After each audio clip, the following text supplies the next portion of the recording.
Listen, you are still oversharing. God has told you to move in silence. That thing that God shared with you in the midnight hour, you are still wanting people to celebrate you and see the good and validate you. What God has for you, my sister and brother, is for you. You have got to move in silence or people are going to sabotage what God is wanting to do in your life. Now listen, no, they don't have power over God because God is sovereign. But sometimes in our efforts of wanting people to see the good in us, to see what God is doing in our life, to celebrate the changes that God has made, to celebrate the heights that God has taken us, we overshare. And that is a natural inclination of us, right?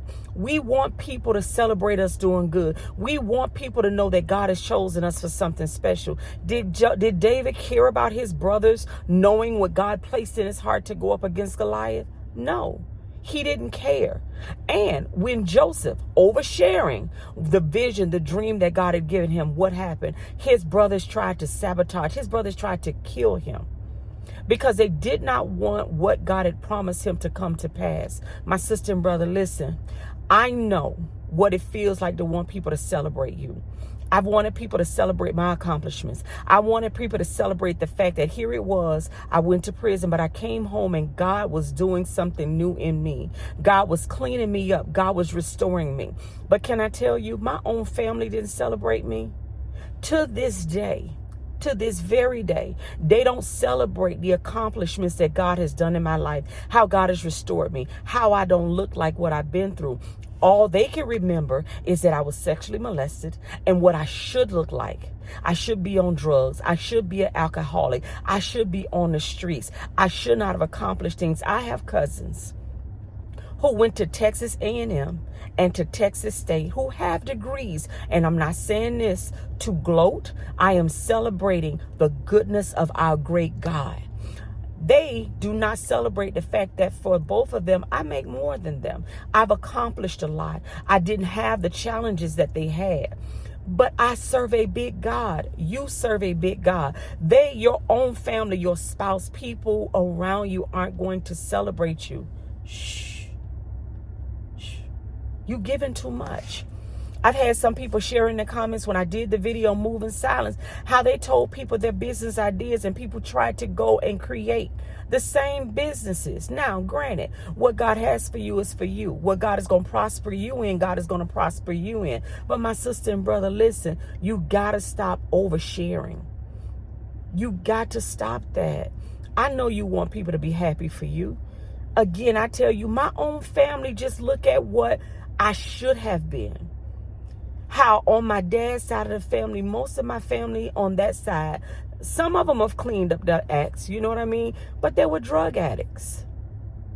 And I'm not speaking against drug addicts because on both sides of my family, I had them. Heroin addicts, I had crack addicts, I had people who shot up, I had people who snorted, people who smoked weed. So I've had it all in my family. I've had it all. But I'm the only one in my family that was sexually molested. I'm the only one in my family who people felt like because of that. Now, it created issues in me. It did. The need for love, the need for validation, the need for approval. And you know what? God is healing me of that. I'm not saying I don't care what people think, but when God places something in me, I don't look for people to say, you know what? God is telling me I should do this. What do you think? I don't care about that. I don't care if God gives me the idea and God places it in me. I do everything that I need to do to figure out, to do my part. I strategize, I research, I put the plan together, and then I allow God to do the part that I can't do.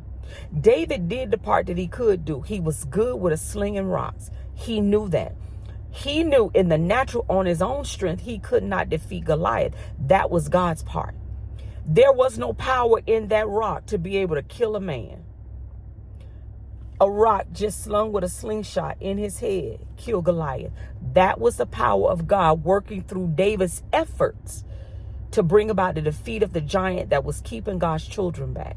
What is the thing in your family bloodline that's keeping your family back? What is the thing in you that's holding you back? Maybe it's resources. Maybe it's skill.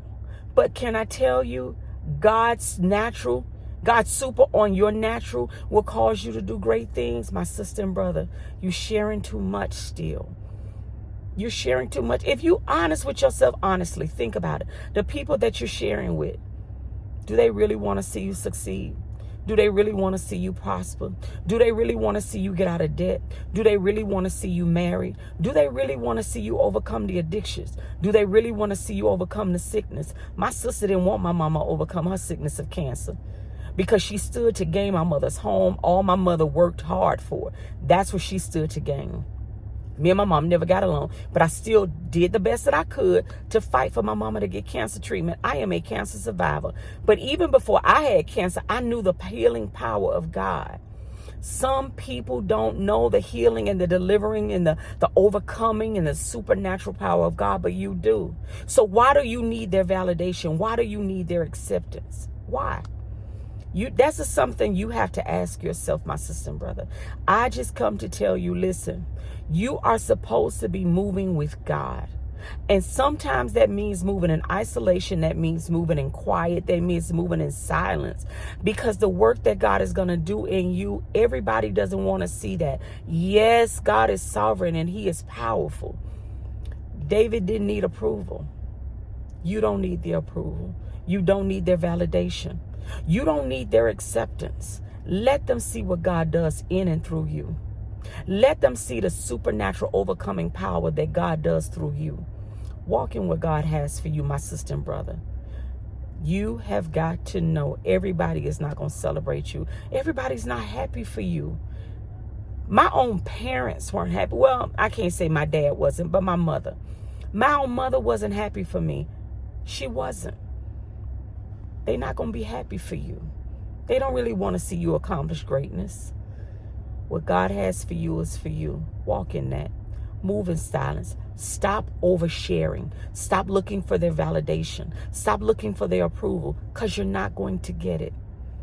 And if that is what you're moving and you're doing what God is calling you to is kind of keeping you stuck, my sister and brother, you're never going to accomplish anything great. I just come to encourage you, move in what God is calling you to. You are fearfully and wonderfully made. You are well able. What God is going to do through you, he's going to give you the resources, the ability, the skill, and the open door to do. Walk in that, my sister and brother. Trust God. Stop leaning on people. Stop needing their validation and their approval. They're never going to give it to you. I pray a blessing over each and every one of you, and I pray that you move in what God has called you to. Shalom.